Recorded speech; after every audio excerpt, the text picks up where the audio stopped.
ಕೇವಲ ಬೆಂಗಳೂರಿನಲ್ಲಿ ಮಾತ್ರ ಈ ರೀತಿಯ ಪರಿಸ್ಥಿತಿ ಇಲ್ಲ. ರಾಜ್ಯದ ಬಹುತೇಕ ಜಿಲ್ಲೆಗಳಲ್ಲೂ ಕೂಡ ಇದೇ ರೀತಿಯ ಪರಿಸ್ಥಿತಿ ಈಗ ಕಾಣಸಿಗ್ತಾ ಇದೆ. ಪೆಟ್ರೋಲ್, ಡೀಸೆಲ್ ಮಿತ ಬಳಕೆಗೆ ಮೋದಿ ಕರೆ. 200 ಲೀಟರ್ಗಿಂತ ಹೆಚ್ಚಿನ ಡೀಸೆಲ್ ಅನ್ನು ನೀಡದಂತೆ ಸೂಚನೆಯನ್ನು ಕೊಡಲಾಗಿದೆ. ಪೆಟ್ರೋಲ್, ಡೀಸೆಲ್ ಸಾಗಾಟದಲ್ಲೂ ಕೂಡ ವ್ಯತ್ಯಯ ಉಂಟಾಗಿದೆ ಅನ್ನೋದು ಗೊತ್ತಾಗ್ತಾ ಇದೆ. ಜನರು ಮೋದಿ ಕರೆಗೆ ಸಹಕರಿಸುವಂತೆ ಬಂಕ್ನ ಮಾಲೀಕರು ಕೂಡ ಮನವಿಯನ್ನು ಮಾಡಿಕೊಳ್ತಾ ಇದ್ದಾರೆ. ಬಹುತೇಕ ರಾಜ್ಯದ ಉದ್ದಗಲಕ್ಕೂ ಕೂಡ ಬಂಕುಗಳಲ್ಲಿ ಈಗ ಇದೇ ರೀತಿಯ ಪರಿಸ್ಥಿತಿಯೇ ಸೃಷ್ಟಿಯಾಗ್ತಾ ಇದೆ.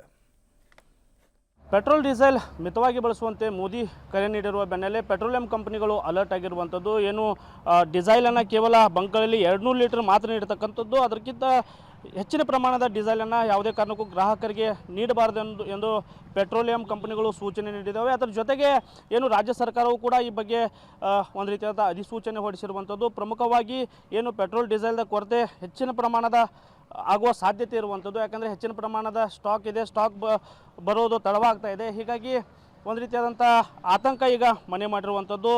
ಮತ್ತೊಂದೆಡೆ ರವಿವಾರವೂ ಕೂಡ ಏನು ಬಂಕ್ಗಳನ್ನ ಬಂದ್ ಮಾಡಬೇಕು ಅನ್ನೋ ವದಂತಿ ಕೂಡ ಹರಡಿರುವಂಥದ್ದು. ಈ ಎಲ್ಲದರ ಬಗ್ಗೆ ಮಾತಾಡೋದಕ್ಕೆ ಏನು ಬಂಕ್ನ ಮಾಲೀಕರು ನಮ್ಮ ಜೊತೆಗಿದ್ದಾರೆ. ಏನು ಹುಕ್ಕೇರಿಯ ಕರಾಳೆ ಪಂಪ್ ಮಾಲೀಕರಾದಂಥ ರವಿ ಕರಾಳೆ ಅವರು ನಮ್ಮ ಜೊತೆಗಿದ್ದಾರೆ. ಅವರನ್ನೇ ಮಾತಾಡಿಸೋಣ. ಸರ್, ಏನಿದೆ ಸರ್ ಪರಿಸ್ಥಿತಿ ಇವಾಗ? 200 ಲೀಟರ್ಗೆ ಸೀಮಿತ ಮಾಡಿರುವಂಥದ್ದು. ಹೌದು, ಅಂದ್ರೆ 200 ಲೀಟ್ರ್ ಒಂದು ಯಾವುದೋ ದೊಡ್ಡ ಟ್ರಕ್ ಬಂದ್ರೆ 200 ಲೀಟ್ರದಷ್ಟು ಕೊಡ್ರಿ ಅಂತಾರೆ ಅವ್ರು. ಅದು ಒಂದು ದೃಷ್ಟಿಯಿಂದ ಯೋಗ್ಯ ಐತಿ. ಅಂದರೆ ಜಾಸ್ತಿ ಕೊಡೋದ್ರಿಂದ ಅದ್ರ ಮಿನಿಮಮ್ ಕೆಪಾಸಿಟಿ ಒಂದು ನಾರ್ಮಲ್ ಕೆಪಾಸಿಟಿ 200 ಲೀಟ್ರ್ ಅಂತಂದ್ರೆ 400-500 ಕಿಲೋಮೀಟ್ರ್ ತನಕ ಓಡಾಟ ಆಗ್ತೈತಿ. ಮತ್ತೊಂದು ಪಂಕ್ ಸ್ವಲ್ಪ ತೊಗೊಂಡು ಬ್ಯಾಲೆನ್ಸ್ ಮಾಡೋ ಸರ್ಕಾರದ ಸಲಹೆ ಏನೈತಿ ಅದು ಭಾಳ ಯೋಗ್ಯ ಐತಿ. ಅದಕ್ಕೆ